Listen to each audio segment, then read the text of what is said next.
देखो क्वेश्चन देखते हैं अपन। ठीक है, इसके ऑप्शन नहीं लिख रहा हूँ। ये जेई वगैरह में आया हुआ है। देखो, ये नेटवर्क दिया हुआ था। ठीक है, अब इस नेटवर्क में है ना, इम्पिडेंस की वैल्यू दे रखी थी 3, जब फ्रीक्वेंसी कितनी हो 0। मतलब 0 फ्रीक्वेंसी पे इम्पिडेंस की वैल्यू 3 दे रखी है और इनफाइनाइट फ्रीक्वेंसी पे इम्पिडेंस की वैल्यू यहाँ पे 2 दे रखी है।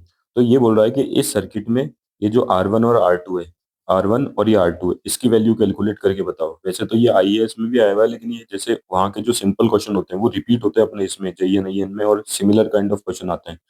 तो इसलिए मैं इस पे भी एक वीडियो बना रहा हूँ। अब देखो यहाँ पे R1 और R2 की वैल्यू दे रखी है और कैपेसिटर लगा रखे, और अपन को क्या बोला था इसने कि 0 फ्रीक्वेंसी पे इम्पिडेंस की वैल्यू इसने 3 बोली है और इनफाइनाइट फ्रीक्वेंसी पे इम्पिडेंस की वैल्यू इसने अपन को 2 बोली है। ठीक है, अब देखो जो कैपेसिटिव, यहाँ पे देखो अपन को एक बात पता है। ठीक है, ये वाला रिलेशन तो सबको पता ही होगा, जेड एस इक्वल टू होता है 1/SC, है ना। कैपेसिटेंस को अगर फ्रीक्वेंसी डोमेन में ट्रांसफर करें तो क्या होता है 1/SC, और रेजिस्टेंस का आर ही रहता है। ठीक है, वापस से बोल देता हूँ अगर बात नहीं समझ में आई हो।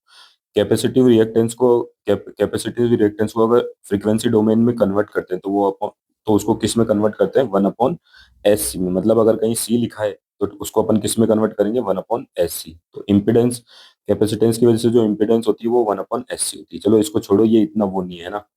अब देखो, शुरू शुरू से अपन एक बात समझते आए हैं, इस एस इक्वल्स टू जीरो या एस टेंस टू जीरो को तो छोड़ो।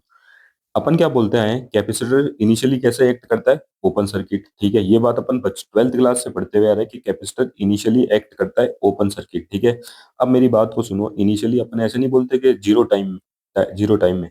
तो एस इक्वल्स टू जीरो पे कैपेसिटर एक्ट कैसे करता है, ओपन सर्किट। और अपन को पता है अगर सर्किट ओपन हो, है ना, तो इम्पिडेंस कैसा हो जाएगा, इनफाइनाइट। ठीक है, इम्पिडेंस इम्पिडेंस कैसा हो जाएगा, इनफाइनाइट। और अगर यहाँ से भी नहीं समझ में आ रहा कि इम्पिडेंस इनफाइनाइट कैसे हो जाएगा, तो यहाँ पे देखो एस की वैल्यू 0 रख के देख लो। ठीक है, अपने पास यही फॉर्मूला, एस की वैल्यू 0 रखोगे तो ये नहीं बन जाएगा 1/0। ठीक है, इसकी वैल्यू कितनी हो जाएगी, 1/0 की वैल्यू इनफाइनाइट है, तो अपन पढ़ते ही आ रहे हैं शुरू से ही। ठीक है, तो सिंपल सा देख लो यार, capacitor initially S equals to zero पे कैपेसिटर एक्ट करता है ओपन सर्किट। इसमें इतना सोचने की बात है ही नहीं। अगर आपको और कुछ चीजें नहीं समझ में आ रही तो इतनी सी बात सी पकड़ लो, और कुछ जानने की जरूरत ही नहीं है, है ना। अब देखो ऐसे ही फिर इनिशियली के बाद कैपेसिटर कैसे एक्ट करने लग जाता है, शॉर्ट सर्किट। इनिशियली तो ओपन सर्किट, उसके बाद कैसे एक्ट करने लग जाता है, शॉर्ट सर्किट, जब एस इक्वल्स टू इनफाइनाइट हो। ठीक है, अब देखो एस इक्वल्स टू इनफाइनाइट होगा तो जेड की वैल्यू हो जाएगी 0, है ना। इनफाइनाइट की जगह 1/0 रख लो तो रेसिप्रोकल होके 0। तो एस इक्वल्स टू इनफाइनाइट पे कैपेसिटर कैसे एक्ट करेगा, शॉर्ट सर्किट, और इंपीडेंस कितना हो जाएगा 0। अब ये नहीं याद रहती तो छोड़ो, अपन तो बचपन की बात याद रखते हैं 12th की, कि कैपेसिटर बाद में एज एक्ट करने लग जाता है एज ए शॉर्ट सर्किट। मतलब इनिशियली टाइम इक्वल्स टू 0 पे ओपन सर्किट, और टाइम जब पास हो जाता है इनफाइनाइट की तरफ टेंड करता है तो कैपेसिटर एक्ट करता है as a short circuit.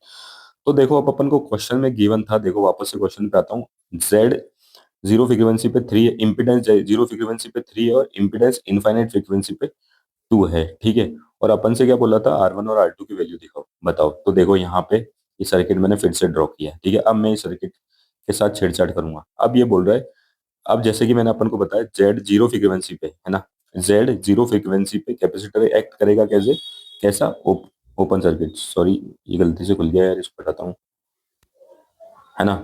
Capacitor act कैसे करेगा, ओपन सर्किट। मैं बोल रहा हूँ जेड 0 फ्रीक्वेंसी पे, है ना, कैपेसिटर एक्ट करेगा ओपन सर्किट। तो देखो इस वाले जो नेटवर्क है, ये जो नेटवर्क है, इसमें ये जो कैपेसिटर, इसको ओपन कर दो और इस कैपेसिटर को भी ओपन कर दो, तो देखो ये कुछ ऐसा बनेगा।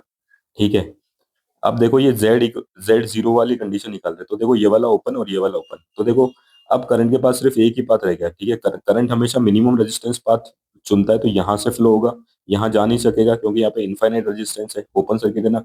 यहाँ से फ्लो करेगा, यहाँ से फ्लो करेगा, और इसमें से R2 में से फ्लो करेगा और वापस लौट जाएगा। अब देखो इधर भी क्यों नहीं फ्लो करेगा, क्योंकि यहाँ पे भी ओपन सर्किट है, इनफाइनाइट रेजिस्टेंस है, तो करंट हमेशा वही पाथ चुनता है जहाँ पे रेजिस्टेंस मिनिमम हो। ठीक है, यहाँ पे रेजिस्टेंस कुछ भी हो, यहाँ से तो कम ही होगा क्योंकि यहाँ पे तो इनफाइनाइट रेजिस्टेंस है, तो करंट देखो R1 से फ्लो करेगा और R2 में जाएगा, तो सर्किट में सिर्फ R1 और R2 रहेगा। तो इसको अगर अपन रिड्यूस करेंगे तो ये सर्किट ऐसा बन जाएगा, बाकी सारे एलिमेंट हट जाएंगे। R1 और R2 ये दोनों किसमें है, सीरीज में, क्योंकि दोनों ने एक दूसरे का एक ही हाथ पकड़ रखा है। ये सिंपल सा, ये तो वैसे भी दिख रहा है कि दोनों किसमें है, सीरीज में। ठीक है, तो देखो सीरीज कॉम्बिनेशन में अपन कैसे जोड़ते हैं, R1 प्लस R2। अपन को पता है ये कौन सी कंडीशन निकाली, जब फ्रीक्वेंसी 0 हो, मतलब इनिशियल कंडीशन। तो अपने पास इक्वेशन निकल के आ गई, Z 0 equals to R1 plus R2 ठीक है। और अपन को क्वेश्चन में दिया था जेड जीरो फ्रीक्वेंसी पे कितना है, 3।